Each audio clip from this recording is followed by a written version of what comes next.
지금은 바야흐로 혁명의 만족이.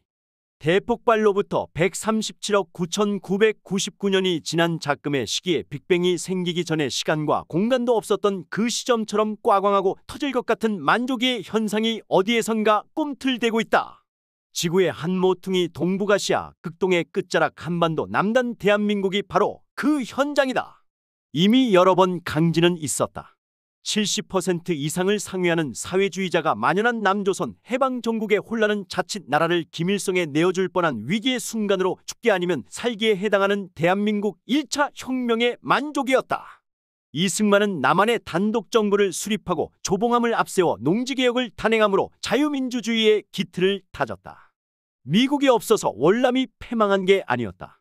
이승만의 단호한 혁명적 발상이 없었다면 곧바로 터진 6.25 당시 베트콩보다 더 우세했던 남조선콩들이 김일성에게 나라를 송두리째 헌납하고도 남을 그런 세상이었다. 세계 최빈국 거지 나라 대통령 승만 리의 혁명적 결단이 있고서야 세계 최강국 미국과 함께 부른 한미동맹가는 비로소 불후의 명곡이 될 수 있었다. 농지개혁의 중요성은 서남아시아, 필리핀, 파키스탄 등 포퓰리즘에 빠진 중남미 국가들을 보면 알 수 있다.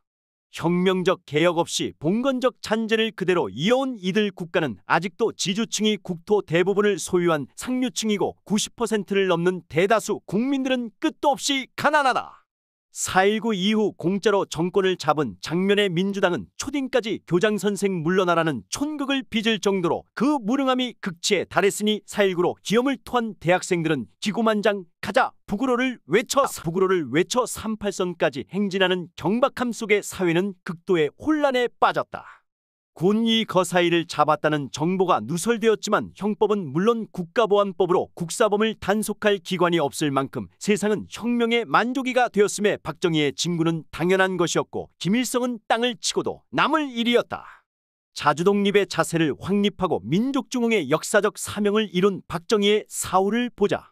서울역 앞에 간첩이 나타나 김일성 만세를 버젓이 외쳐도 서울의 봄을 구간 3캠은 아랑곳하지 않고 정권을 잡는 데만 눈을 부라렸다.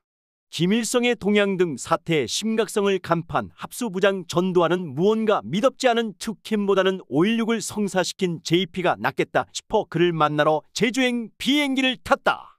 자의 반 타의 반 18년 세월을 2인자로 인내한 김종필은 전두환 없어도 옥새는 따놓은 당상이라 확신하고 그를 문전박대했다. 사태는 더욱 악화되고 김영삼, 김대중의 콧김 또한 드세어짐에 급거 상경한 JP가 보안사를 찾았으나 비서실장 선에서 잘리고 만다. 옥새는 언감생심 꿈도 꾸지 않았던 전두환에게로 넘어가고 역사의 수레바퀴는 자유대한민국을 세계 10위권의 경제대국으로 치닫게 한다. 임자는 따로 있었던 것이다. 자유와 민주 그리고 경제까지 쓰레기 더미에서 장미꽃이 피게 했던 한강의 기적이 지금은 헬조선인이 내로남불 같은 온갖 방자한 말과 극악무도한 폐악질에 휘말리고 사바세계의 곡기를 끊는 자살률 또한 세계 1위요. 그럴 바엔 아예 나치를 말자는 인구감소 레이스에서도 금메달을 차지하고 에라 모르겠다 싸워서 이기고 지면 죽어라 헤이빠빠 리빠 해병대 군가라도 불러야 스트레스가 해소되는 세상이 되었다. 평양 주석궁에서 무게 잡고 앉은 김정은 옆에서 차렷자세로 꼿꼿이 선 대통령이 된 간첩을 지금까지 정신적 상황으로 떠받드는 국민과 검사를 사칭하고 온갖 부정한 범죄 혐의가 있어 스스로 50년은 좁기 감옥에서 살 것이라고 재판장에게 선처를 하소연한 천하의 페류나를 구세주로 믿는 국민들이 개딸들 포함하여 거의 70%에 육박한다는 암담한 현실은 우리를 더욱 분노케 한다. 북한을 10여 차례 왕래한 간첩보다 훨씬 센 정보용어로 영향력 있는 에이전트인 최재형이 모든 것을 옛날로 되돌린다는 올백 뜻으로 디올백디 올백을 김건희에게 주었다며 설날 밥상머리에 천공을 얹혀 차례상에 올렸으니 천공을 촛불집회로 찢어 죽이고 천공의 죄목은 크게 4가지로 어쩌다 운 좋게 대통령을 만들어 정법 강의를 통해 국정을 농단했으며 반일을 거부하고 친미를 조장한 죄 정상회담 한 번 없이 내년 가을에 남북 통일이 된다는 유언비어를 퍼뜨려 북한을 없애려는 죄라고 특정 윤석열을 끌어내리라고 선동한다. 물론 앙뚜아네트는 단두대다. 소임을 다하느라 죽게 생겼으니 성금을 내달라는 본색도 드러낸다. 거기에 가관은 박근혜 살인의 추억 주인공 조중동 언론과 국민이 임당이다. 언론은 목탁의 본분을 상실한 지 오래고 여당은 장면 내각 못지않은 무능의 본산으로 어느 한 곳 희망이 없다. 수방사와 인근의 17사단장이 군대를 일으켜 서울로 진군할 거사를 꾸며도 국정원 기무사정보사가 작동을 안 하니 윤석열은 어디서 보고를 받을 것이며 한동훈인들 이미 접수된 지상파와 공중파에서 내보낼 혁명 공약 발표를 어떻게 막을 건지 차라리 병사들 부모의 핸드폰이 더 빠를지 모른다. 국회를 해산하고 계엄령을 선포해 모든 정치인을 군부대에 수용한다.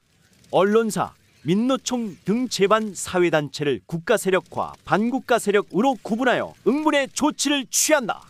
혁명 주체 세력이 작동하기에 지금같이 더 좋은 만족이는 없을 것이다. 당을 따르라는 Follow the Party가 주관하는 선거는 하나만 하다. 다시 도약하느냐 반국가 세력에 먹히느냐 중간은 없다. 지금은 혁명하기에 가장 좋은 피가 솟구치는 계절이다. 조국을 위하여 목숨 걸 시간이 남아있음에 감사하는 진정한 국가 세력을 불을 켜 찾는다. 이호근 방송 구독, 좋아요는 좋은 방송을 만드는 데 큰 힘이 됩니다. 감사합니다.